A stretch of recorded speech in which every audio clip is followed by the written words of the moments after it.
Live on Facebook. Here we go. Been a while. Yeah. Okay.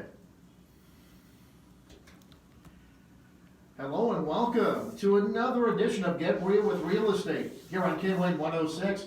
Jack Bubble along with you. And joining me from RE/MAX Results, Jameson Melby. Jameson, how are you today? Excellent, Jack. How are you, sir? I'm doing well. This is a groundbreaking episode of Get Real with Real Estate because of our COVID-19 and coronavirus restrictions and things such as that. For a number of shows, we had to do our show over the phone. Now we're in studio again. We're back in. That's right. So you got it. Yep. Back in, baby. Bit by bit, we're reopening here as Right. we are on this show. Love it. Love Yep. And it's great to see the big man in the red RE/MAX shirt again. All right. So there you go. Styling and profiling. So Right. we'll get to it here on the show. That's copyright Ric Flair, by the Yep, way. yep. So styling and profiling. You're not going to give us a woo? Yeah, there we go. There we go. That's right. All right. So as we get going on the show here today, Jameson, let's get to it. How can I ensure I get top dollar for my home? Well, one easy tip would be hiring the right real estate agent. Okay, you Might have be the one guy off to my left right here. here. Yeah, you got one right here. Hey. Some of the things that I talk to people about is pricing it appropriately. If you're overpriced, you're not going to do yourself any justice. You're going to have to do price reductions, maybe get an offer, and then you're stuck with negotiating that one offer. Versus if you were to start aggressive on price, you can get multiple offers, ratchet, have two people bidding against each other and get that price up, and then you can pick an offer with better terms. And then, aside from that, it comes down to presenting the house in the best light possible, staging, having it look good, decluttering, fixing anything that might be a deterrent to a potential buyer. So, if you're looking at your house, would you want that the way it is? Maybe there's some cheap little things you can do to spruce it up. Little things like that always help. Very good. Here's an interesting question. How do you figure out what my home is worth? How does that all come together? Well, you don't want to check your Zestimate. That's one thing you don't want to do. What you do want to do is use a real estate agent to come up with a market analysis on your house. Now, the way that works is we're looking at the past data, what has sold recently in the last month, 2-3 months, and then we look at, we've come up with a price based on what has sold. Now, does that match what is on the market for active? So, you have your competition that, if a buyer is in your price range, there's 5 to 10 houses they're probably going to go look at, So we need to make sure that your house is appropriately priced compared to the competition as well, because if somebody has more square feet, an extra garage stall, a nicer house, you don't want to be above them in price. So that's kind of how we, just how we look at it. All right. So let's say neighborhood homes are selling fast. Mine is not. Why is that? What might be some reasons? Well, it could be the condition of your house. It could be, maybe you're in a less desirable location compared to the neighbors. Maybe, they're a couple houses off of the highway, maybe you're on the highway. But at the end of the day, all of those objections are overcome with price.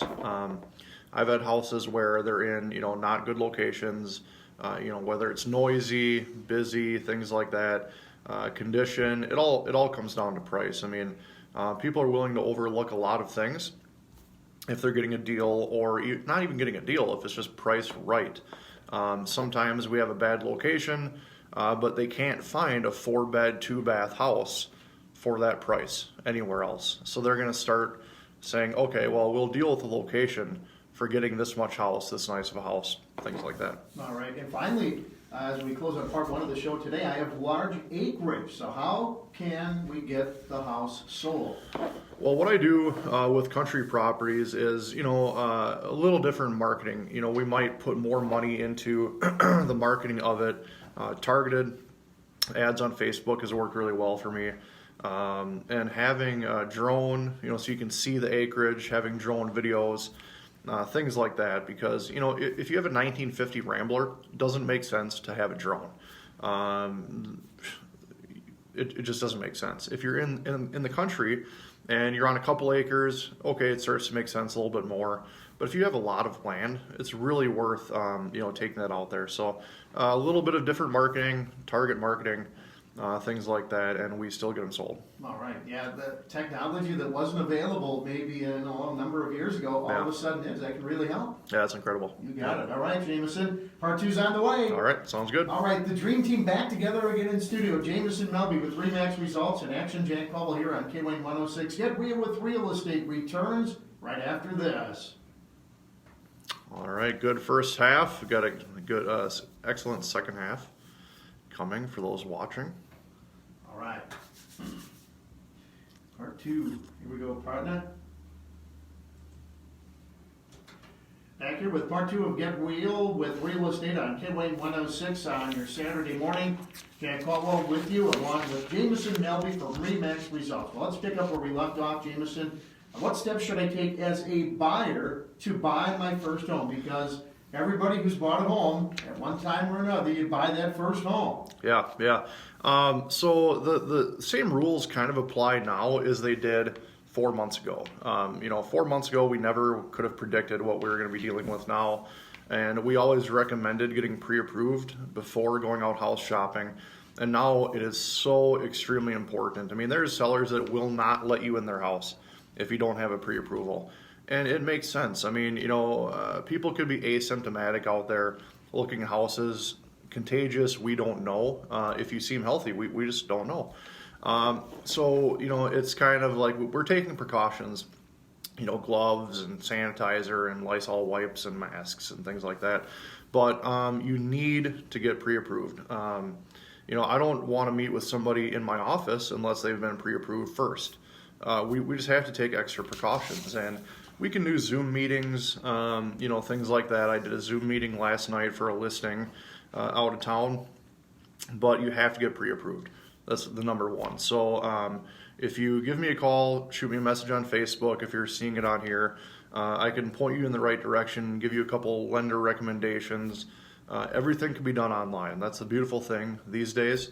And even showings. I mean, I have somebody who I'm going to be doing a FaceTime showing for that's in St. Cloud. So a lot of ways to do this, but I can't stress enough getting pre-approved before you start the process, period. All right. Given our situation right now, the market, what have you, am I paying too much for a home right now? Your thoughts? I would say the answer is no, and it's all relative.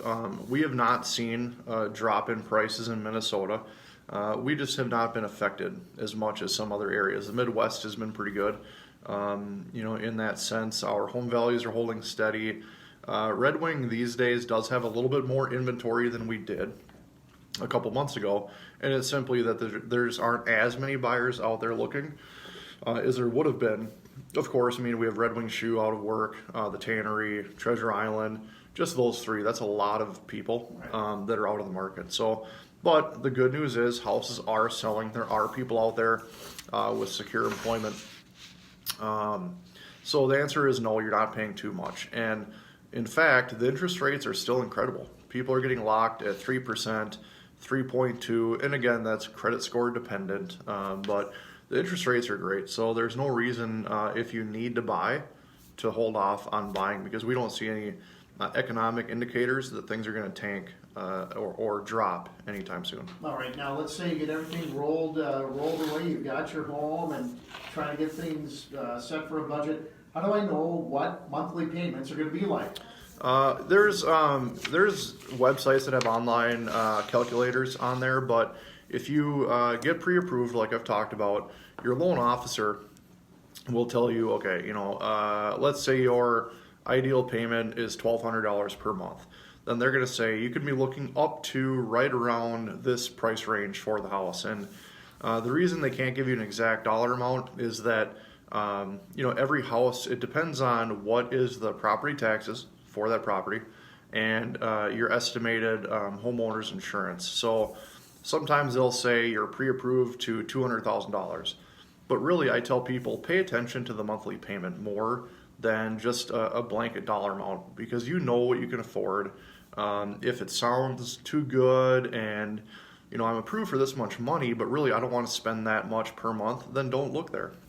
And just consult with the loan officer, consult with myself. We can tell you, what your payments will be. Jameson, I would imagine you could go back to maybe some of the early days in real estate back, late 2000s, I guess you could say, when we had the housing bubble burst, and that was tough on a lot of people. Yeah, it was horrible. Yeah. And when people complain, I've heard people complain, well, my interest rate is 4%. Well, when I started, there were 7. And, the loan officers at the time were telling people, lock your rate, 7% is really good, hurry up and lock. So we're dealing with still historic interest rates. Even if your credit score is a little bit rough and you might get to that 4.5%, come on, that's still a really good rate. There you go. Final question here. Do I need a lot of money to buy a home? I would say that's the biggest myth in real estate ever since I've started, is people think you need a lot of money to buy a house, and that just simply isn't true. If you have 20% down, that's incredible. If you have money to pay your closing costs, that's incredible. You're doing really good. But I would say on the buyer side, 80% of my transactions are zero down USDA. So if somebody has $2,000 in their checking account, they can buy a house with the USDA. Typically, you'll put $1,000 down for earnest money, $500 for an appraisal, $500 for inspection. That's $2,000. And if you have the seller pay your closing costs, which they're not giving you anything for free, you're financing your closing costs, but you can get in for $2,000. If you're going to go rent a house for $1,000 a month, you're paying first month's rent and a deposit, $2,000. You might as well buy a house at that point. There you go. Excellent stuff, Jameson. How do people get in touch with you? All right. So if you're somebody who's on Facebook, we record these Facebook Live. You can go to RE/MAX Results, Jameson Melby Real Estate. You can reach out to me there.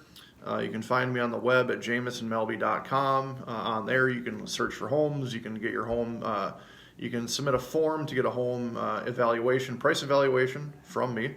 And as always, you can call or text me at 651-764-8933. Excellent. We're back in the saddle again. Doing it, man. Back in the groove. So great to have you. So happy to be here, Jack. Yeah, same here. It's great to have you in the studio. So that'll do it for this week's edition of Get Real with Real Estate on K-Wayne 106. For Jameson Melby with RE/MAX Results, this is Jack Collis saying so long. Have a great week. We'll see you again next Saturday. Take care.